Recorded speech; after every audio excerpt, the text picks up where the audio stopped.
ठीक है, जिनको जो भी डाउट्स है आप ग्रुप में पोस्ट कीजिए, ट्राई करते हैं।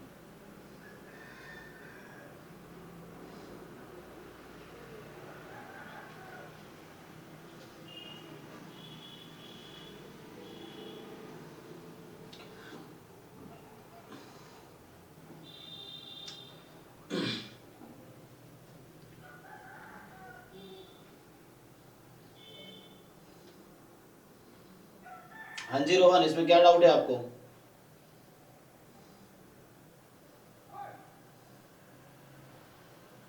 हाँ सर, नहीं आ रहा वो वाला, मतलब वो तीनों। क्या पूछा है, कौन सा फॉल्स है? तो इसमें थोड़ा सा तुम्हें वो यूज करना पड़ेगा ना, रिकर्सन। तुमने जैम का पीवाईक्यू सॉल्व किया है? हाँ सर, किया है। तो ये पीवाईक्यू में था इस तरह कोई क्वेश्चन? सर देखना पड़ेगा, शायद था। तुमने रिपीटेडली सॉल्व नहीं किया, इसलिए मैं कहता हूँ बच्चों को रिपीटेडली सॉल्व करो, कि एटलीस्ट एक आइडिया तो रहेगा कि ऐसे क्वेश्चन मैंने सॉल्व किए हैं। देखो जैम 2014 में 15 से पहले वाले पेपर में सब्जेक्टिव में इस तरह क्वेश्चन आए हैं। तो यहाँ ऑब्जेक्टिव हालांकि उसी कॉन्सेप्ट पे है, तो तुम अगर सॉल्व करोगे 14, 13 ये सब के पेपर्स, तो उसमें ये क्वेश्चन ऑलरेडी है वहां पे। तो ये उसी पैटर्न पे ये बनाए गए हैं क्वेश्चन।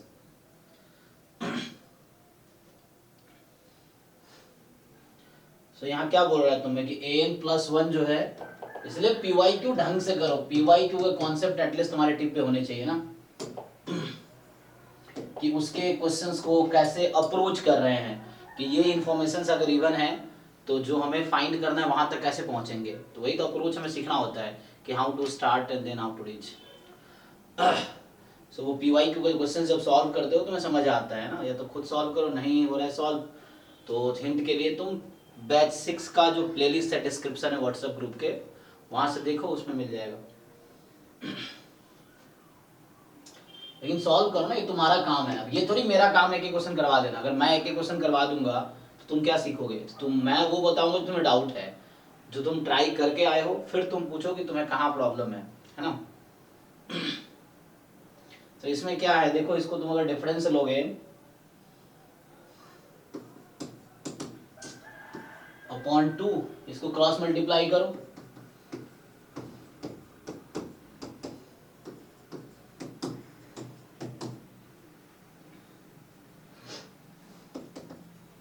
अच्छा यहां से अगर मैं ऐसा पूछूं तुमसे,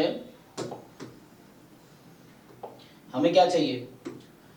सो ये हमें गिवन है, अगर मुझे चाहिए an+1 माइनस an, तो ये किसके इक्वल आएगा? सो ये मुझे गिवन है, ठीक। सो an+1 की वैल्यू रख दो,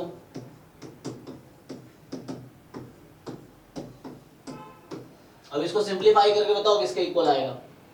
इसको नोटबुक पे लिखो और बताओ सिंप्लीफाई करके क्या आएगा ये किसके इक्वल आएगा?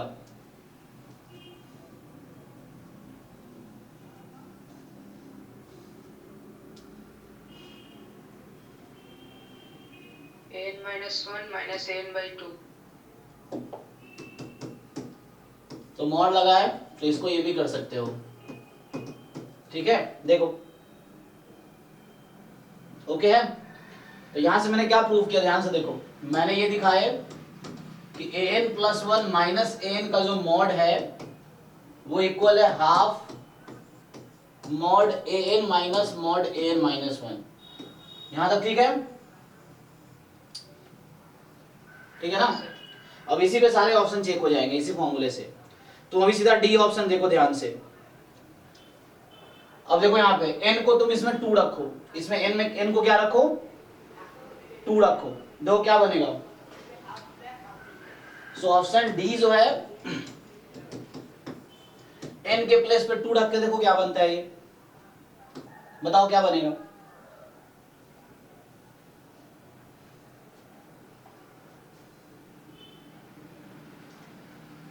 अरे जहां जहां n दिख रहा है you replace n/2, you replace n/2। ये एक्सप्रेशन जो है, हाँ सर, हाँ सर, आ जाएगा, आ जाएगा, वो डी वाला ऑप्शन आ जाएगा। अब सी वाले में क्या है, अब देखो ध्यान से, सी वाले में यहाँ क्या करना है तुम्हें?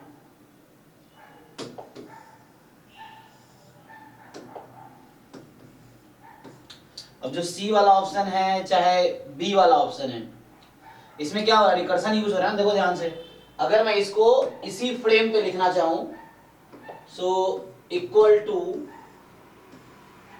सो an plus one minus an is this, इसी रिकर्सन को यूज करके if I want to write, तो बताओ इसी के पैटर्न पे ये किसके इक्वल होगा?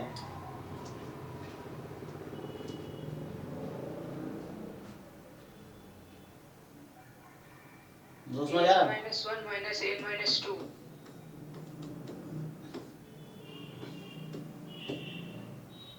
अच्छा यहाँ n माइनस वन था, यस ठीक है, तो यहाँ n प्लस वन को n रखा, n को n माइनस वन रखा, तो यहाँ n को n माइनस वन रखेंगे दिस। अब ये चीज यहाँ यूज करो तो ये क्या बनेगा, 1 upon the same thing use hair, recursion इसको बोलते हैं। सो है ऐसा, अब यही चीज मैं रिपीटेडली यूज करूं तो क्या ऑप्शन में ऐसा बन सकता ना, 1/2 की power n into minus a1 का जी मोल। हाँ यस, इसी को अगर आप फ्रीक्वेंटली यूज करते चले जाएं तो अब पैटर्न समझना है हमें कि यहाँ जब देखो यहाँ an माइनस टू है तो यहाँ 2 की पावर 2 है, यहाँ n माइनस वन इंडेक्स है तो यहाँ 2 की पावर 1 था। तो you have to understand pattern. तो मैं अगर इसको लिखूं लेट से यहाँ पे a2 माइनस a1, तो आपको बताना पड़ेगा 1 अपॉन 2 की पावर में क्या लिखूं। तो you have to see the pattern. अगर एक स्टेप इसका और दिखता मैं तो ये होता है 2 की पावर क्यूब, अगला आता an minus two minus an minus three. So बताओ यहाँ 2 की पावर क्या आएगी,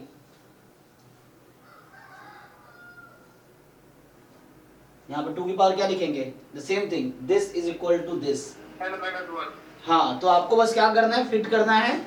यू हैव टू सी, देखो यहाँ n माइनस टू है तो पावर 2 है, तो इस 1 को क्या लिख सकता हूँ, सो 1 को लिख सकता हूँ n माइनस वन, यही तो होगा। 1 को मैं ऐसा लिख सकता हूँ n minus one, so this one is n minus one, और ये जो बाहर वही पावर बनता है, तो यहाँ पे n माइनस वन है ना। अब ये अगर तुमने PYQ अच्छे से सॉल्व किए होते 2005 से 2020 तक के जैम के पेपर, तो उसमें ऑलरेडी ये क्वेश्चन है वहां पे, वो सब्जेक्टिव में है, उसी को यहाँ ऑब्जेक्टिव में चेंज किया गया है सेम क्वेश्चन को। अब बताओ ऑप्शन सी में तुम्हें क्या, तो मैंने यहाँ से क्या प्रूफ किया, तो यहाँ से मैंने दिखाया है, सो मैंने ये दिखाया अभी कि an plus one minus an जो है इक्वल है 1/2 की power n minus one upon a2 minus a1। अब क्या CD ऑप्शन इससे नहीं आ जाएगा, बस BC ऑप्शन आ जाएगा इससे। देखो क्या था, आएगा भाई कि नहीं, BC तो एक ही बात कह रहा है ना, तो यहाँ n की जगह रखो 99। हाँ सर ठीक है ठीक है। और ये सीक्वेंस कन्वर्जेंट है, इसके बारे में पढ़ा था ना कि इसका जो लिमिट होता है, ये भी ऑलरेडी आ चुका है एग्जाम में। प्लस 2a2/3 होता है। यस, a1 प्लस 2a2/3 इसकी लिमिट आती है, फॉर्मूला है ये। तो डायरेक्टली तुम याद, अब जो भी फर्स्ट टर्म सेकेंड टर्म होगा उसके हिसाब से डिसाइड हो जाएगा, ठीक है। तो ये सब अभी मतलब PYQ पे पकड़ बनाओ कि PYQ जैसा कोई भी क्वेश्चन आए तो इतना कॉन्फिडेंस आप में हो कि यू कैन अटेम्प्ट एटलीस्ट, ये चीज है। अगर PYQ वाले क्वेश्चन अटेम्प्ट ही नहीं कर पा रहे हो तो मतलब तुमने सीखा नहीं अभी वहां से कॉन्सेप्ट्स, है ना। तो कब सीखोगे, जब खुद से सॉल्व करोगे बिना किसी हेल्प के। You solve each question without any help, तो वहां तुम्हारा दिमाग काम करेगा, फिर तुम सीखोगे।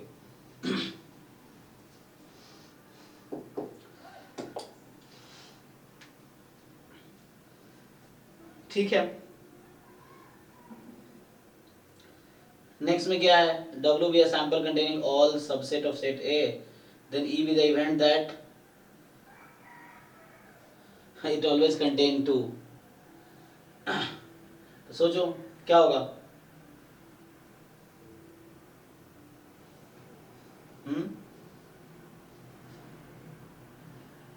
तुम्हारे कितने क्वेश्चन है, 3। और भी लोग हैं। ठीक है, तुम्हारे क्वेश्चन पे आते हैं एक एक करके। अभी 1% का एक क्वेश्चन सॉल्व करते हैं। हालांकि आसान क्वेश्चन है। यहाँ हिंट ये है कि सबसेट इसका लिखो और वो सबसेट काउंट करो जहाँ 2 हमेशा रहेगा। तो इसका आंसर ही क्या होगा, 2 की पावर 9 अपॉन 2 की पावर 10। देखो कैसे। तो अभी देखो नेक्स्ट पर्सन सॉल्व करते हैं। हाँ जी सयानी बताइए, इसमें आपको क्या डाउट है? Sir option D.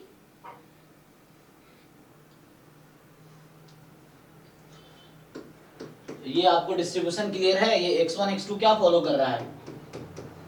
Trinomial distribution. Trinomial with what parameter? Trinomial 12, 1/3 1/3। तो आपको ये पता है कि x1 का डिस्ट्रीब्यूशन क्या होता है, x2 का डिस्ट्रीब्यूशन क्या होता है? हाँ, x1 का डिस्ट्रीब्यूशन बाइनोमियल 12, 1/3 और x2 का डिस्ट्रीब्यूशन बाइनोमियल 12, 1/3। आपको ये पता है कि इसके बीच का कोवेरिएंस का फॉर्मूला क्या होता है?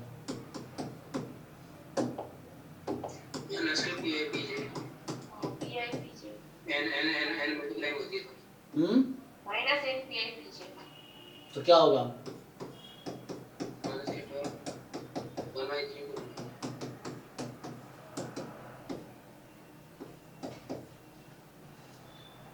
तो आपको क्या दिक्कत है, आप बताइए।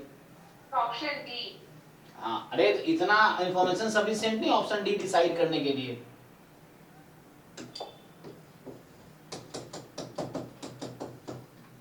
इसका फॉर्मूला आता है वेरिएंस ऑफ, इसका फॉर्मूला पता है? क्या करेंगे, ओपन करो इसको, क्या होगा? अच्छा सर, डायरेक्ट फॉर्मूला से आ जाएगा जी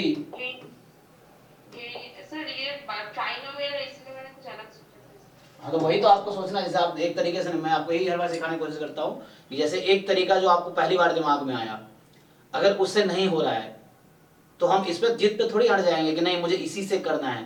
तो इससे क्या होगा, आपके सारे टाइम खराब हो जाएंगे, बाकी एक भी क्वेश्चन नहीं कर पाएंगे। तो वहां पे क्या करना, दूसरा अप्रोच सोचना है कि चलो इससे नहीं हो रहा और क्या तरीका हो सकता है ना। अब क्यों मुझे इसका डिस्ट्रीब्यूशन निकालना है, मैं क्यों लंबा रास्ता चुनूंगा जब मेरे लिए आसान रास्ता है? तो मैं क्यों लंबा रास्ता चुनूंगा? जब मुझे पता है कि वेरिएंस ही चाहिए तो वेरिएंस का फॉर्मूला लगा लेंगे। फॉर्मूला लगा लेंगे तो वेरिएंस और x1। अच्छा। तो ये आपको खुद सोचना पड़ेगा कि मैं और क्या कर सकता हूँ, क्या कर सकते हो इसमें, ये दूसरा अप्रोच क्या हो सकता है।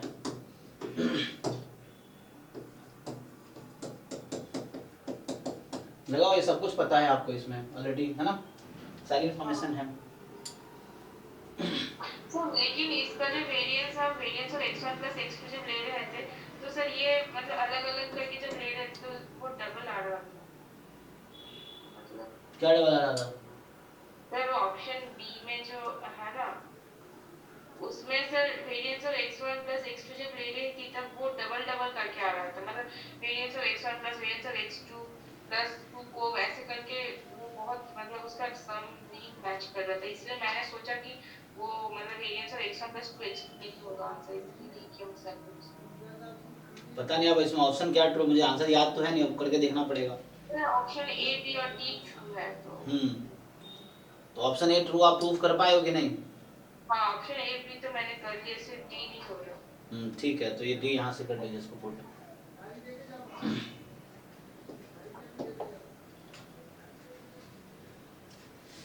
हाँ जी, नेक्स्ट क्या है? जो नेक्स्ट पूछा है इन्होंने, the minimum distance from point 1 to 0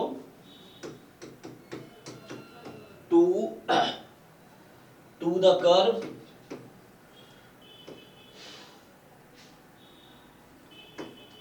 वो भी लिख सकते हो z स्क्वायर बराबर x square plus y square. तो इस पॉइंट से इस पॉइंट तक का मिनिमम डिस्टेंस क्या होगा?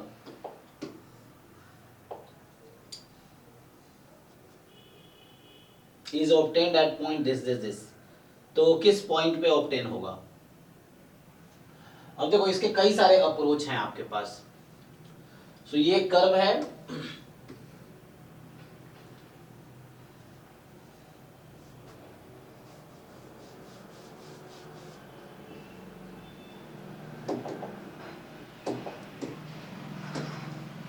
हालांकि ग्राफ बनाने की यहाँ कोई जरूरत है नहीं, मैं फिर बता देता हूँ।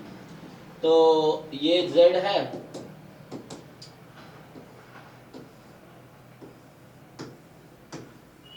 ये इसका ग्राफ होगा, ऐसा चल रहा है, ठीक है। और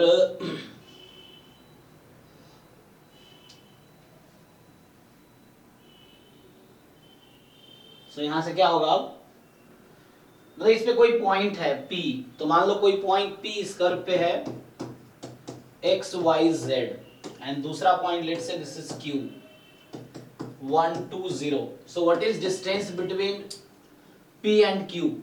किनका डाउट है बताइए, P और Q के बीच का डिस्टेंस क्या होगा? Sir, root over of x minus 1 whole square plus y minus 2 whole square plus z square.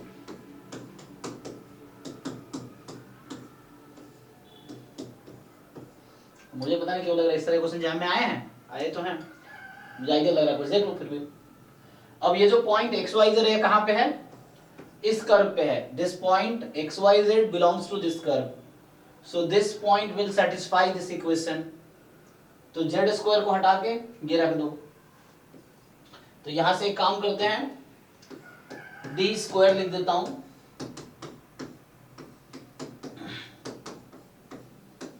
और जेड स्क्वायर की जगह रखते हैं x square plus y square, ठीक, डी स्क्वायर हो गया। और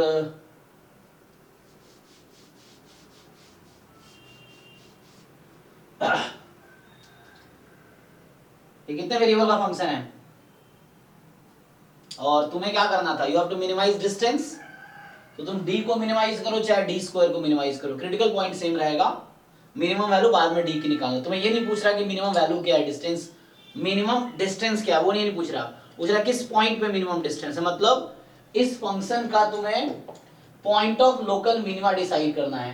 क्या तुमने कभी पढ़ा है how to find minimum of this type of curve?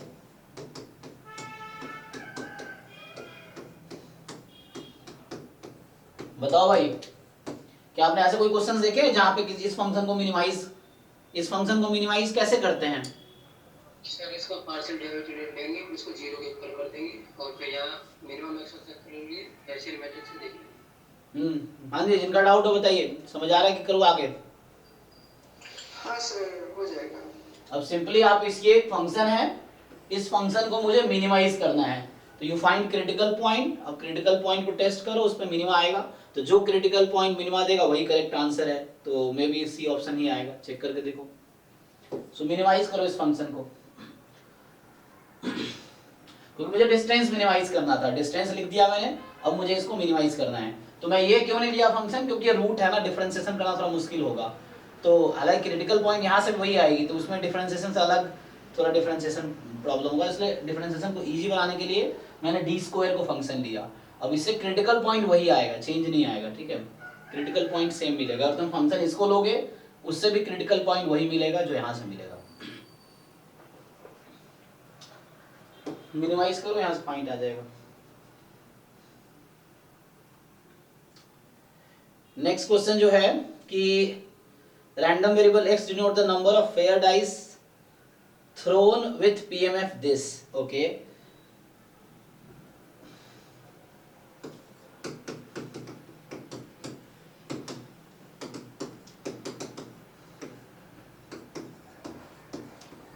So number of fair dice thrown ये x है आपका, ठीक है, और PMF x का दे रखा है 1/2 की पावर k, जहां k की वैल्यू नेचुरल नंबर है, मतलब 1 2 3, ओके, तो ज्योमेट्रिक डिस्ट्रीब्यूशन है ऐसे तो। y denote the sum of the number appeared on the fair dice, y क्या है, sum of the number appeared,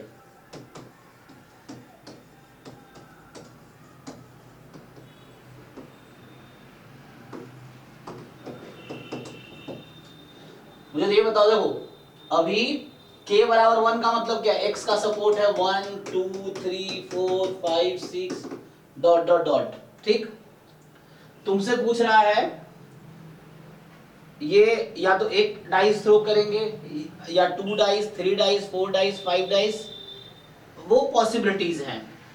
question ये है कि what is the probability y is equal to 2, मतलब सम 2 है। अच्छा बताओ, अगर एक डाइस को थ्रो कर रहा हूं तो पॉसिबल सम क्या होगा, मतलब आउटकम डाइस पे क्या क्या आएंगे अगर एक डाइस को थ्रो कर रहे हैं तो 1 to 6 आएंगे 1 to 6 आएंगे। अगर मैं 2 डाइस को थ्रो कर रहा हूं तो जो आउटकम्स आएंगे उसका सम क्या क्या पॉसिबल है? सर 2 से लेकर 12 तक आएगा 2 से 12 तक आएगा। और अगर मैं 3 डाइस को थ्रो कर रहा हूं तो सम क्या पॉसिबल है? 3 to 18। तो यहां तुमसे क्या पूछा है? सर 2 टाइम्स हम ड्रॉ वो करेंगे इसको क्या 2 टाइम्स मतलब इसको डाइस को 2 टाइम्स को 1 टाइम भी तो हो सकता है, यहाँ 1 भी तो पॉसिबिलिटी है, जरूरी थोड़ी है। y बराबर 2 का मतलब क्या है? Sum of the outcome. अगर एक ही बार थ्रो किया तो उस पे जो आउटकम आया वही सम है। सर मैं यही प्रॉब्लम आ रही थी, मैं इसको 2 बार ही कर रहा था, मैं सोचा सम ही है। तो यहाँ पे करो, अब E1 E2 लो। E1 इवेंट है, मान लो कि x की वैल्यू 1 है, और E2 इवेंट है, x की वैल्यू 2 है। मतलब समझ आ रहा है? x बराबर 1 का मतलब एक डाइस को थ्रो किया, और x बराबर 2 का मतलब 2 डाइस को थ्रो किया। अब लगाओ टोटल प्रोबेबिलिटी इसमें। प्रोबेबिलिटी समझ रहे हो ना? Probability of E1 A given E1, तो A गिवन E1 का मतलब A तुम्हारा ये आउटकम है। चलो इसको भी ऐसे ही कर देता हूँ। So this is your A outcome. तो A का मतलब है जो हम टोटल प्रोबेबिलिटी में लेते हैं, तो event A is y is equal to 2। तो this plus probability of E2 into A given E2, ठीक है। अब बताइए मुझे प्रोबेबिलिटी ऑफ E1 क्या है? 1/2। है ना, k को 1 रखना है, यस है ना। So when you put k is equal to 1, तो यहाँ से 1/2 आ गई। अब a गिवन E1, अगर मुझे पता है कि मैंने एक ही डाइस थ्रो किया है तो क्या प्रोबेबिलिटी है कि आउटकम 2 आएगी, मतलब सम ऑफ द आउटकम 2 आएगी। तो एक डाइस को थ्रो किया था, 2 आने की क्या प्रोबेबिलिटी है? 1, तो 1/6 हो गई। अब E2 की प्रोबेबिलिटी क्या है, मतलब 2 डाइस थ्रो करने की क्या प्रोबेबिलिटी है? 1/4। 1/4 आएगा। और अगर मैंने 2 डाइस थ्रो किए हैं तो क्या प्रोबेबिलिटी है कि सम मुझे 2 मिलेगा? 1/36। करो कैलकुलेट, ये आंसर है। ये भी पीवाईक्यू में ऑलरेडी सेम क्वेश्चन नहीं है, इन कॉन्सेप्ट्स पे ऑलरेडी 2014 से पहले क्वेश्चंस आ चुके हैं, अगर तुम वहां जाके देखोगे तो।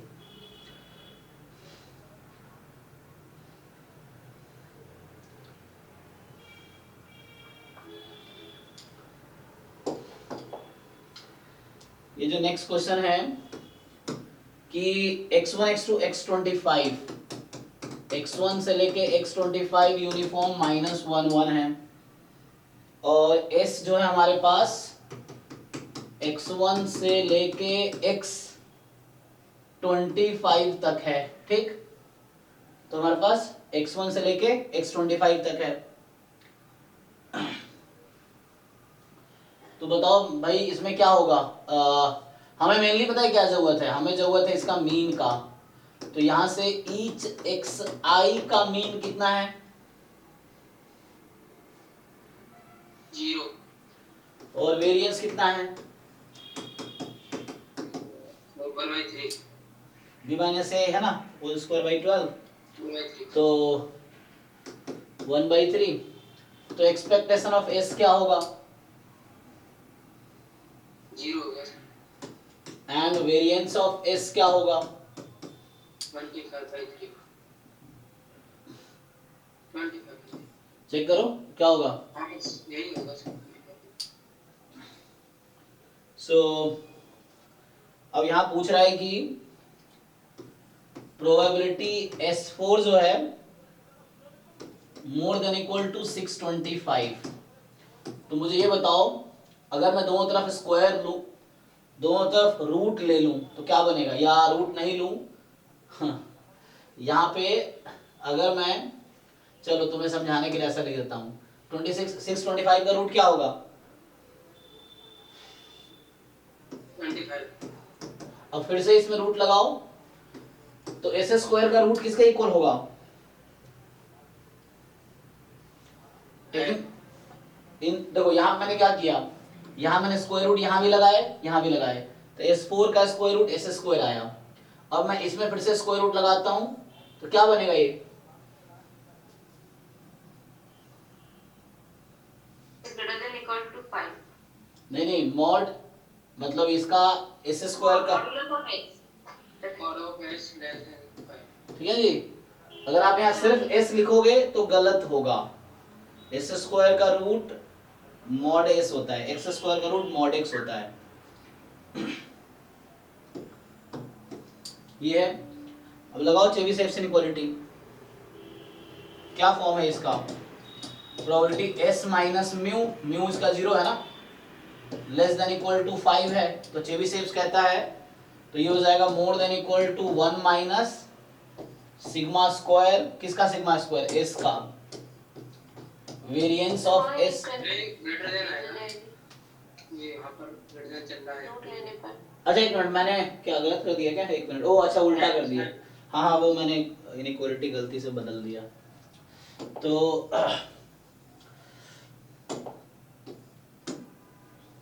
यहां से गलती से मैंने ये बदल दिया ना, सो ये मोर देन इक्वल टू ही चल रहा है, तो और आसान है फिर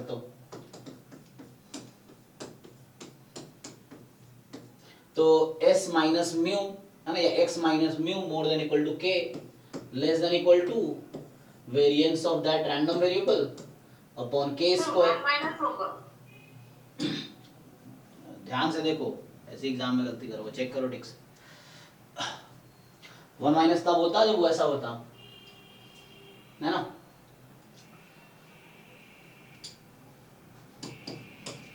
यही पकड़ बनाने आप लोगों को एग्जाम में गलती ना हो, क्योंकि जैसे मैं भी सिलेबस टेस्ट कर देता हूँ कई बार, लेकिन आप करोगे तो आपके मार्क्स कटेंगे, ये है।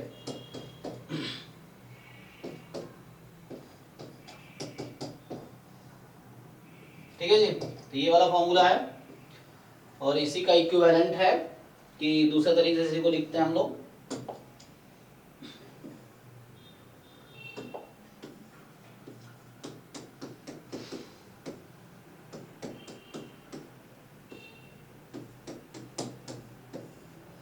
है ना, अब आपको क्लियर होना चाहिए कहाँ पे क्या है, कहाँ पे 1 माइनस है, वरना यही गलती करोगे तो एग्जाम में गलत आंसर आएंगे। चेक कर लीजिए एक बार। सर आपका ठीक है सर। ठीक है, दोस्तों पुट कर लो वैल्यू, यहाँ वैल्यू पुट करो, आंसर आ जाएगा। तो ये वेरिएंस 25 था, 25 अपॉन 3 और ये 25 कट जाएगा, तो ये 1/3 हो गया, ये 1/3 आंसर होगा। देखो ये सब भी एक्चुअली ये पेपर जो बनाए गए हैं ना, ये जो क्वेश्चंस पूरे एक ही मॉक टेस्ट के सारे हैं, तो ये एक्चुअली उन क्वेश्चंस के बेस पे बनाए गए हैं जो जैम 2015 से पहले जो सब्जेक्टिव्स आते थे, उन्हीं कॉन्सेप्ट पे ऑब्जेक्टिव क्वेश्चंस फ्रेम किए गए हैं। तो अगेन ये क्वेश्चन जैम में आ चुका है। वहां पे क्या पूछा था मैं बता देता हूँ। वहां पे पूछा था आपसे, जिन लोगों को याद होगा, वहां पूछा था t² less than equal to 25, जाके देखो जैम के पेपर में। और t क्या था? सम ऑफ xi था, यही था क्वेश्चन। उसने थोड़ा चेंज किया बस यहाँ पे, उन्हीं कॉन्सेप्ट पे बनाए जा रहे हैं। जिन लोगों को डाउट हो रहा है, कोई ढंग से PYQ 2-3 बार और सॉल्व करो ताकि कॉन्फिडेंस आए तुम्हें, वरना ये सब क्वेश्चन फंस रहे हो। इसमें ये दिखा रहा है कि तुमने सॉल्व तो किए होंगे बट सीखे नहीं है, सॉल्यूशन कहीं से देख के कर लिया, तो तुम्हें ऐसा लग रहा होगा कि मुझे आ गया, लेकिन एक्चुअली में आता नहीं है। और यही बच्चे हैं जो बाद में कहते हैं कि सर मैंने सारे PYQ किए थे, फिर एग्जाम में मार्क्स ही नहीं आए, क्योंकि तुमने किए थे, सीखे नहीं थे, है ना। सिर्फ सॉल्व करना और सीखना अलग चीज है, कॉपी में सॉल्यूशन होना और दिमाग में सॉल्यूशन होना दोनों अलग चीज है। तुम्हारे दिमाग में सॉल्यूशन होगा, कॉन्सेप्ट होगा, तो वो एग्जाम में काम आएगा, नोटबुक लेके नहीं जाने एग्जाम में, ठीक है। तो दिमाग में चीजों को फिट करो, तब जाके क्वेश्चन सॉल्व होंगे।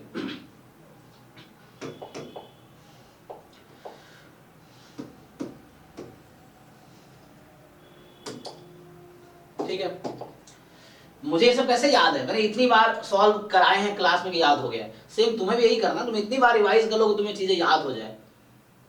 है ना। प्रोसेस तो याद हो, आंसर रट्टा नहीं मारना, एटलीस्ट मुझे प्रोसेस तो पता हो कि how to start solving this question. अब यही नहीं पता कैसे स्टार्ट करें तो कैसे आएगा। तुम क्वेश्चन सॉल्व करोगे बहुत बार, तो जितने ज्यादा रिवाइज करोगे उतना ज्यादा कॉन्फिडेंट बनोगे।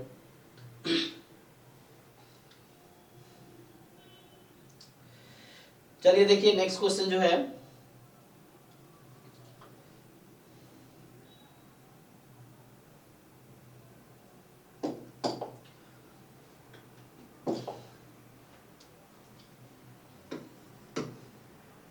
If the matrix, this is the variance covariance matrix of the multivariate random variable। आपको पता है ये मैट्रिक्स की प्रॉपर्टी क्या होती है? आपने पॉजिटिव डेफिनेट मैट्रिक्स पढ़े हैं? पॉजिटिव डेफिनेट मैट्रिक्स हो तो उससे कुछ नहीं आ रहा। इसका डिटरमिनेंट नॉन नेगेटिव होगा, नहीं सर उससे नहीं हो रहा था। Which of the following multivariate and this is the value of this? तो कोवेरियंस, आपको ये पता है कि कोरिलेशन का रेंज क्या होता है? -1 to 1। लगाओ इसको, इससे आ जाएगा। क्या है ये? हाँ कैसे?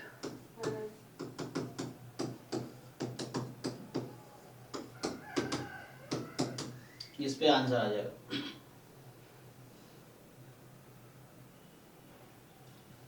फिर बिजनेस रिसर्च है, क्या है ये? तो यहाँ पे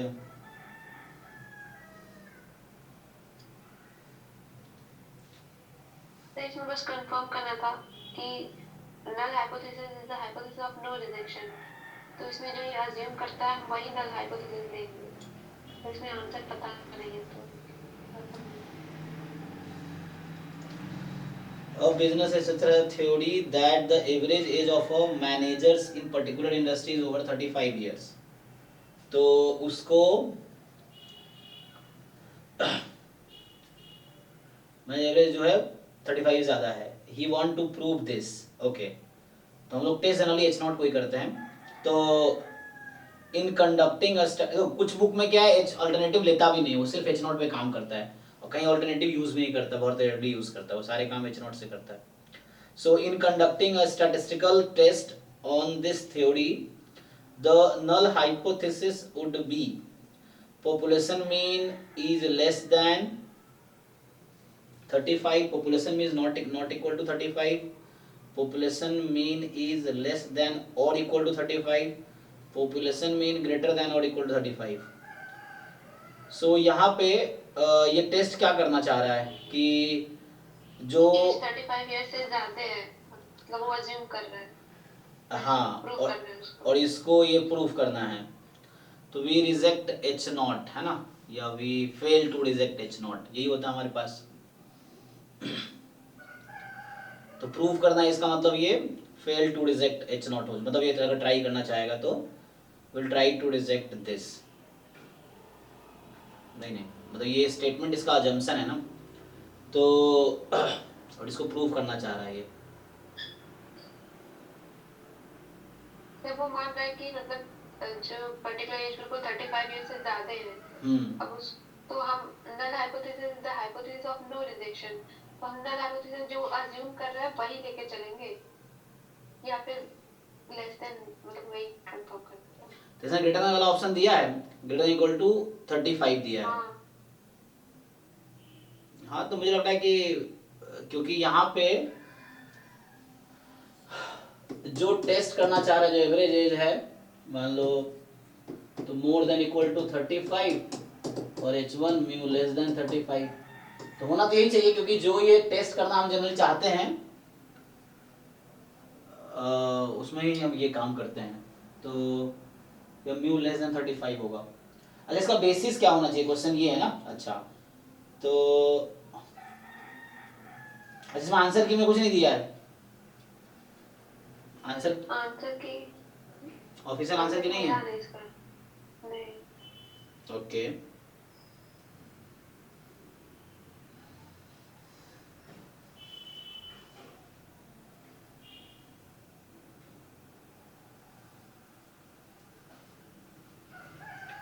एक तो स्ट्रिक्टली लेस देन 35 और मोर देन इक्वल 35, तो सी वाला तो अगर नहीं होगा ओवर था, ओवर का मतलब क्या, स्ट्रिक्टली मोर देन, तो लेस देन इक्वल टू वाला केस आएगा ना।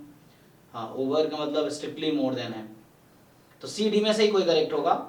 सो मेरे हिसाब से डी ही होना चाहिए, जैसा मुझे लगता है ना, कि मोर देन इक्वल टू ही होना चाहिए, बट इसको ना एक बार श्योर होना पड़ेगा कि इसके पीछे की स्टोरी क्या है, बट डी होना चाहिए। Okay sir.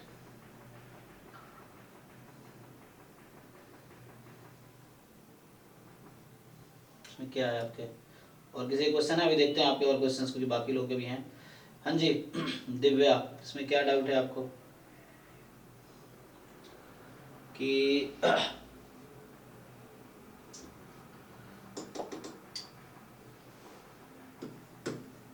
क्या कह रहा है, x जो है मोर देन 1 है, ओके, तो लिमिट यहाँ पे n टेंस टू इंफिनिटी, ठीक है, और आपके पास है x की पावर माइनस n और n की पावर -1 की पावर n टाइम्स x है, तो इसकी लिमिट क्या होगी, है ना। तो इसको अगर हम ठीक से देखें, क्वेश्चन सही लिखा है, x की पावर -n, n की पावर -1 की पावर n x, ओके। तो यहाँ हो जाएगा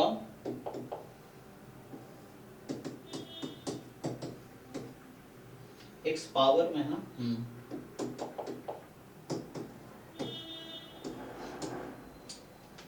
तो अब सोचिए क्या हो सकता है, जैसे इसके 2 सब सीक्वेंसेस बना लीजिए, तो इसके अगर मैं 2 सब सीक्वेंसेस बनाऊं कि एक ऑड n है एक बार इवन n है, तो जब n ऑड होगा तो उस केस में क्या बनेगी, n की power minus of x upon x की पावर n, ठीक। सो यहाँ पे क्या आ गया ये, सो नाउ x कोई मोर देन 1 है, तो अपनी मैं कंफर्ट के लिए x को मैं 2 मान लेता हूँ, ठीक है, तो n की पावर -2 और 2 की पावर n, तो 1 अपॉन 2 की पावर n और n square, this will converge to what,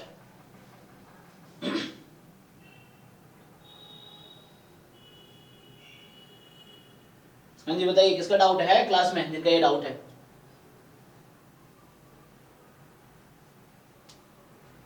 छोड़ दो फिर, चलो आगे।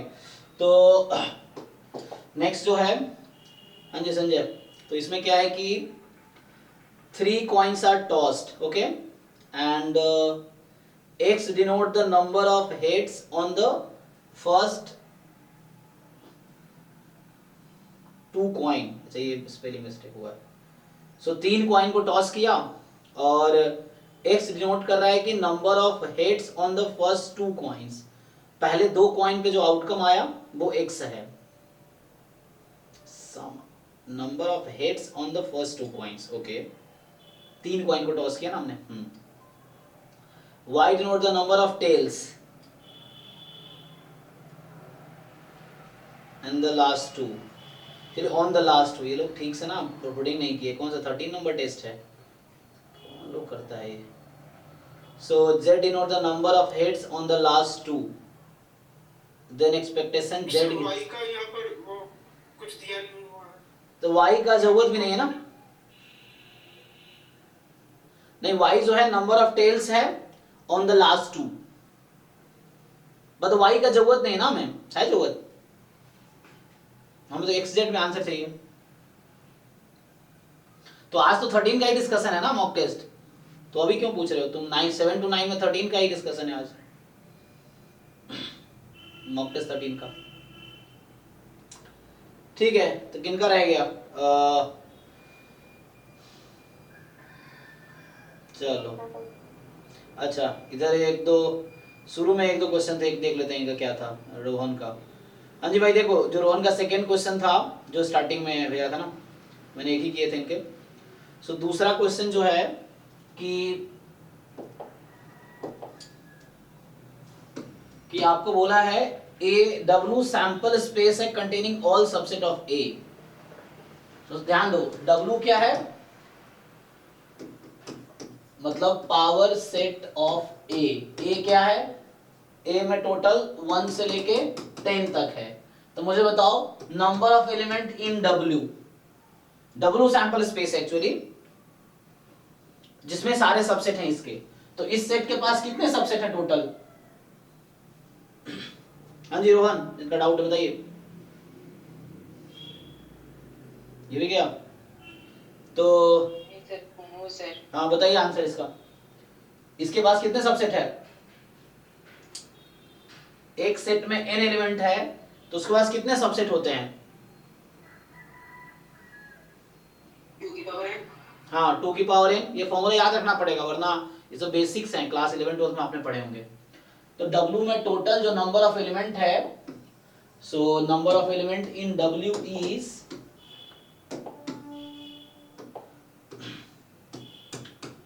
इज 2 की पावर 10, ठीक है। तो जो भी सबसेट हो सकते हैं। अब W में अगर एलिमेंट्स लिखूं तो क्या होगा? 5 सेट कंटेनिंग 1 से ऐसे सेट कंटेनिंग 10 तक, फिर 1 2 1 3 चलता रहेगा, है ना। और एक पॉइंट आएगा इसमें A भी आ जाएगा। तो मतलब set of all subset is called power set. तो मैंने पावर सेट लिख दिया है, ये है। अब इवेंट जो हमारा E है, E इवेंट कह रहा है कि इट ऑलवेज कंटेन्स 2। अब हमारे पास टोटल 2 की पावर 10 का मतलब हो गया 1024, है ना। इस W सेट में टोटल 1024 एलिमेंट्स हैं। अब आपको काउंट करना है इनमें ऐसे कितने हैं जिसमें 2 तो होगा ही। ई इवेंट वही है कि सबसेट ऑफ, है ना, ई जो है सेट ऑफ, ई जो है set of subset of W containing 2। अब इनमें देखो, इसमें टोटल 1024 सबसेट्स हैं W में, टोटल सेट्स इसके अंदर है W के अंदर। अब इसमें ऐसे कितने हैं जिसमें 2 तो होगा ही? काउंट कर सकते हो आप लोग?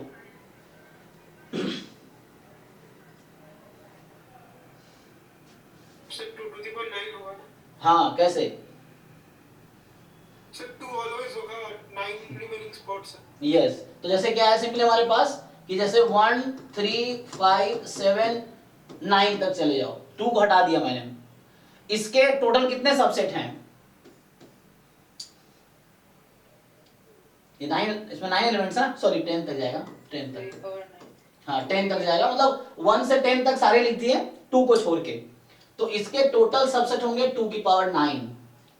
अब ये जो 2 की पावर 9 जो ये बन रहा है ना 512 जो है, इसमें कहीं भी 2 है ही नहीं, ठीक है। तो हम क्या करेंगे, इन सब में 2 रख देंगे। मतलब सो अगर तुम ये सोचो, जैसे पहला है इसका सबसेट है 5, तो 5 के बजाय मैं क्या करूंगा 2 इसमें इंक्लूड कर दूंगा। तो मतलब ये जो एलिमेंट आया इसमें जस्ट यूनियन में 2 कर दूंगा। तो जो भी इसके पॉसिबल सबसेट हैं उन सब में 2 रख देंगे। मतलब 2 बाय डिफॉल्ट आएगा ही, क्योंकि ई में मुझे वही आउटकम्स ढूंढने हैं। तो मैं क्या ढूंढ रहा हूं कि इसके टोटल कितने सबसेट, ये है यहाँ 2 नहीं है तो सब में 2 प्लेस कर दो। तो ये ऐसे सबसेट जहां 2 तो होगा ही, मतलब मैंने 2 रख दिए उसके सबसेट में। जो भी सबसेट आएगा उसमें 2 का यूनियन कर दिया। ये जो सबसेट आएंगे सब में 2 हमने इंक्लूड कर दिया। तो इसका पहला सबसेट 5 आएगा, तो इसमें 5 के बजाय हम रखेंगे 2। फिर से ये 1 आएगा तो ये हो गया 1 2। इस तरीके से 2 तो होगा ही, मतलब 2 तो मुझे रखना ही है। तो बाकी जो बचे 9 एलिमेंट उसके सारे सबसेट लिख लो और उसमें 2 इंक्लूड कर दो। मतलब 2 हमने रख दिया क्योंकि मुझे 2 चाहिए ही उसमें, तो 2 मैंने सब में फिल कर दिया। तो ये टोटल 2 की पावर 9 हो जाएंगी। तो number of element in E will be 2 की पावर 9, जो कि है 512। तो आ गया यहाँ से प्रोबेबिलिटी।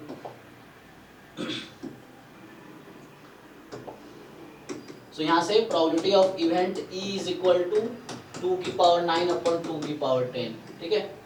तो यहाँ से आ जाएगा, ओके।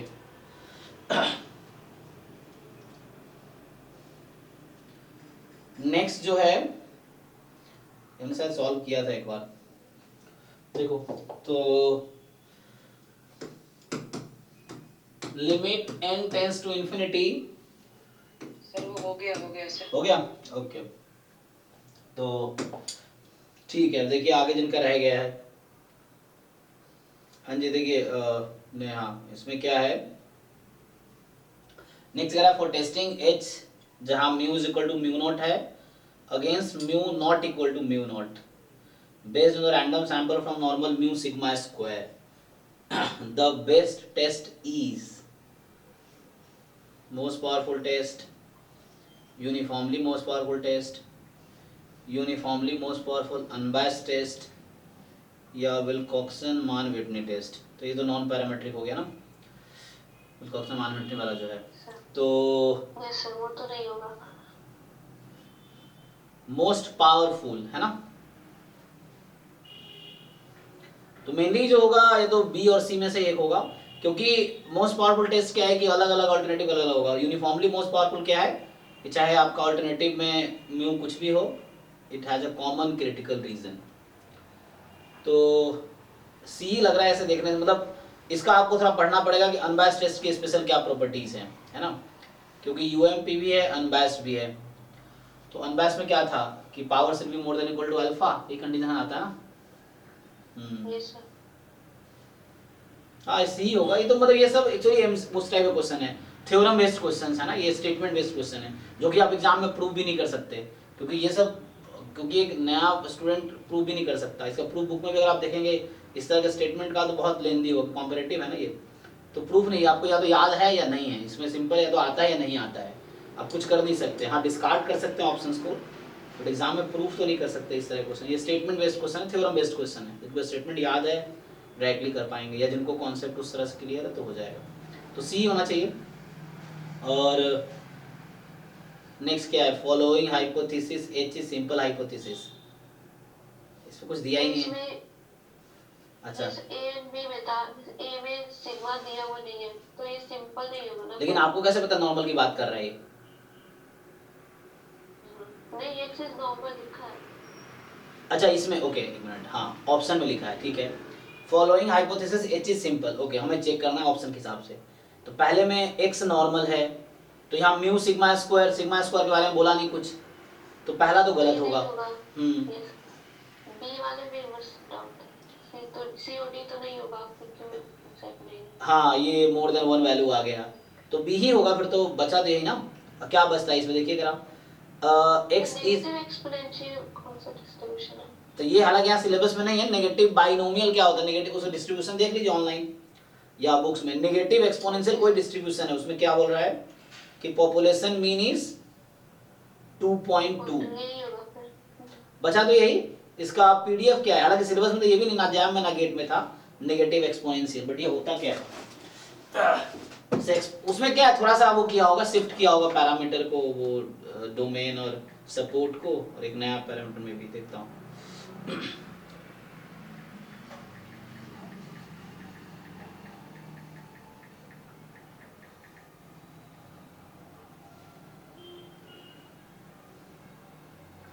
सर ये नेगेटिव एक्सपोनेंशियल कौन सा डिस्ट्रीब्यूशन होता है?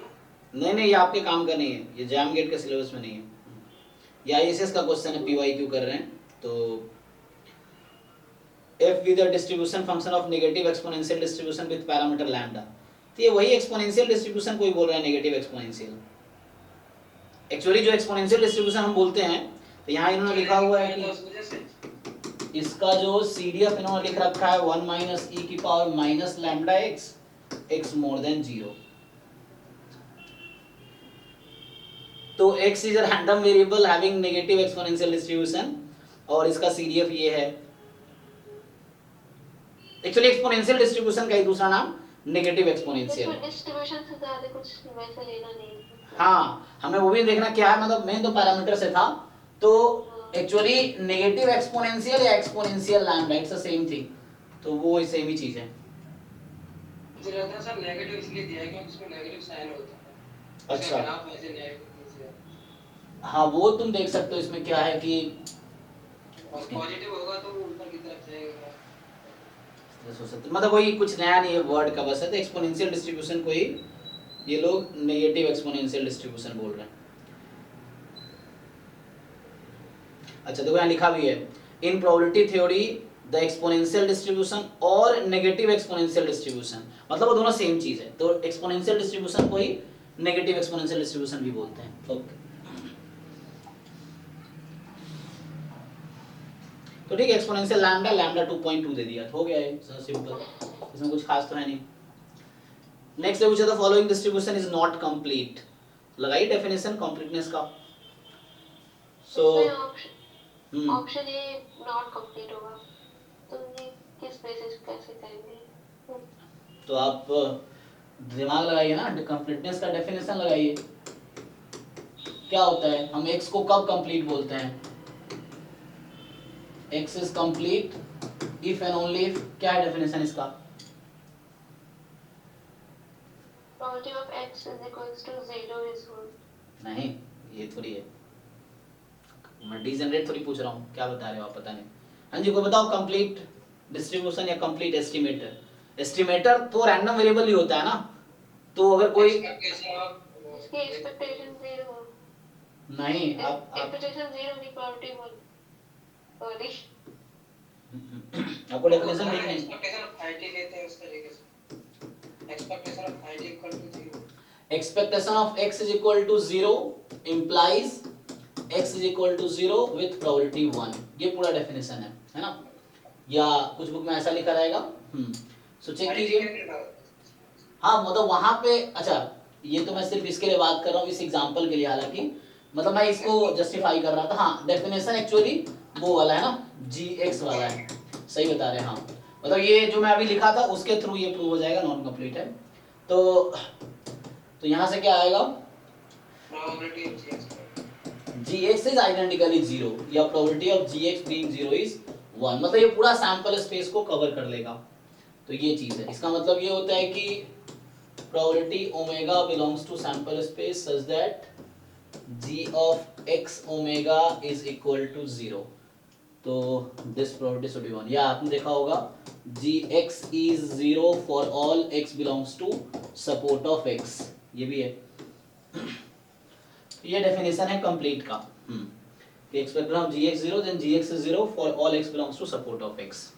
तो उससे फायदा क्या हुआ कि ये इक्विवेलेंट है इसके, तो इसकी प्रोबेबिलिटी तो 1 होती है, इसलिए इसकी प्रोबेबिलिटी 1 हो जाएगी।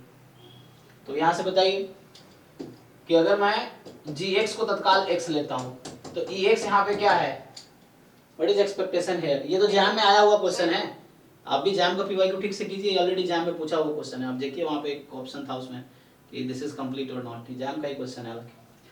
तो हाँ जी, इसका मीन क्या है, 0। तो क्या ये गारंटी कर रहा है कि ex 0 है तो x हमेशा 0 होगा? क्या x डिजेनरेट रैंडम वेरिएबल है यहाँ पे? नो, x तो यहाँ नॉन जीरो, x तो यहाँ रियल नंबर हो सकता है, तो यहाँ पे ये प्रोबेबिलिटी 1 है, x बराबर 0 होने की प्रोबेबिलिटी मतलब 1 तो आएगी नहीं, ये प्रोबेबिलिटी तो 1 आएगी ही नहीं। तो इस तरीके से है। सो क्योंकि यहाँ मीन 0 कर दिया, तो x can take any non negative value also, तो इनफैक्ट x बराबर 0 की प्रोबेबिलिटी ये तो 0 हो जाएगी, 1 तो आएगी नहीं, तो 1 नहीं आएगी तो कंप्लीट नहीं है। सर ये जो 0 लेते हैं इसका, ये थोड़ा कंसेप्ट समझ में नहीं आता 0। अरे भाई काउंटर, इसने कहा g कोई भी फंक्शन है, यहाँ पे फॉर एनी फंक्शन g ये होता है ना, तो मुझे यहाँ गलत दिखाना है, तो मैं gx को x ले लिया, मैंने क्या किया, फंक्शन को gx को x ले लिया, तो मुझे एक ऐसा फंक्शन g मिल गया जिसके लिए डेफिनेशन फॉल्स है। फॉल्स है, एक एग्जांपल काफी है ना गलत कहने के लिए। तो यहाँ एक्सपेक्टेशन ऑफ x 0 है बट x आइडेंटिकली 0 नहीं होगा, तो डेफिनेशन के अगेंस्ट ये चला गया। तो इसका मतलब है कि this is not complete. Complete होने का क्या मतलब है, मैं कोई भी फंक्शन लूं, अगर एक्सपेक्टेशन gx का 0 है, so gx has to be 0 for any function g, चाहे मैं g कुछ भी ले लूं। यहाँ मैंने gx को x ले लिया, मतलब g बोलते हैं आइडेंटिटी फंक्शन, तो g हमारा आइडेंटिटी फंक्शन है। यहाँ पे ex 0 है बट x 0 होने की प्रोबेबिलिटी 1 नहीं है, तो एक काउंटर एग्जांपल काफी है ना गलत कहने के लिए। लास्ट में क्या है कि a random sample is drawn from a Poisson population, then इसमें ऑप्शन ए हो गया, ऑप्शन बी में सर ये डाउट था कि इनवेरियंस प्रॉपर्टी से कंसिस्टेंट तो हो जाना, इस मतलब यहाँ पढ़िए आप। तो ये कह रहा है कि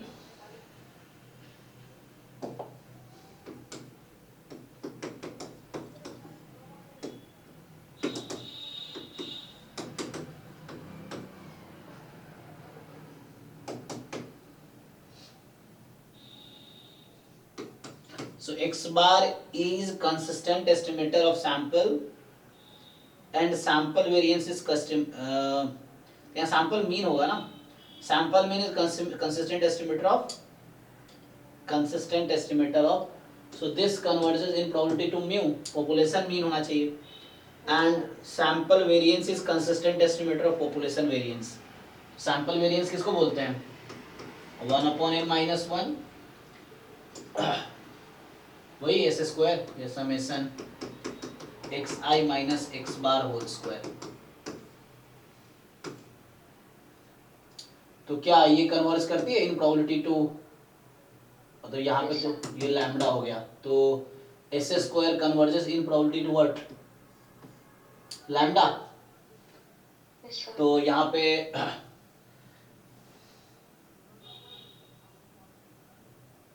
तो इसमें ऑप्शन ए एंड बी दोनों मेरा ट्रू आ रहा है, बट एक ही होगा। मतलब आंसर में क्या है? सिर्फ ए ट्रू है, ये कह रहे हैं आप? Yes sir. तो यहाँ सैंपल मीन कंसिस्टेंट एस्टिमेटर किसका बोला है इसने? सैंपल का। ये सैंपल क्या होता है? वो तो उसने ए ऑप्शन में दिया है। अच्छा, वहाँ क्या दिया है? सैंपल मीन, था। Sample mean is unbiased estimator of sample, यहाँ भी यही लिखा है, sample variance is unbiased estimator of population variance. अच्छा, इसको भी चेक करते हैं। हम लोग क्या करते हैं, तो इसका क्या मतलब है? अगर आप लिखेंगे एक्सपेक्टेशन ऑफ एस स्क्वायर क्या होता है? वेरिएंस, हाँ, तो ये लैम्डा आ गया, और वेरिएंस ऑफ एस स्क्वायर क्या आता है?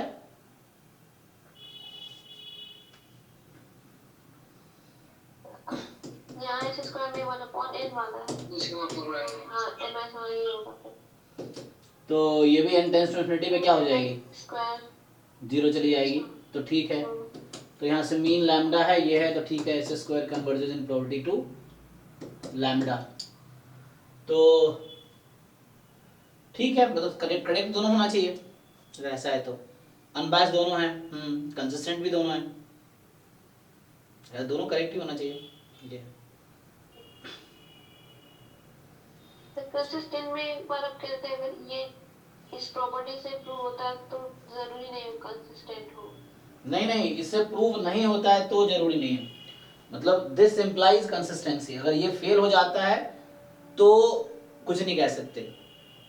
ये तो थ्योरम है ना, इफ एक्सपेक्टेशन, ये तो थ्योरम है अगर आप कि एक्सपेक्टेशन ऑफ टी बराबर थीटा है,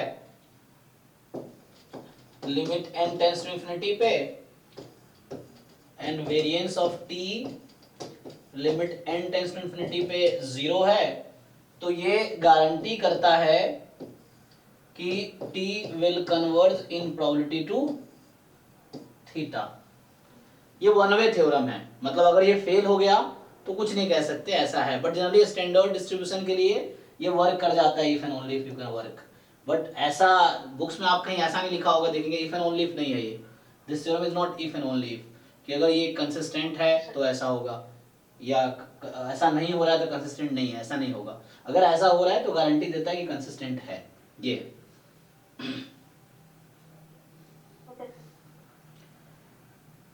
ठीक है, तो अभी क्या करते हैं,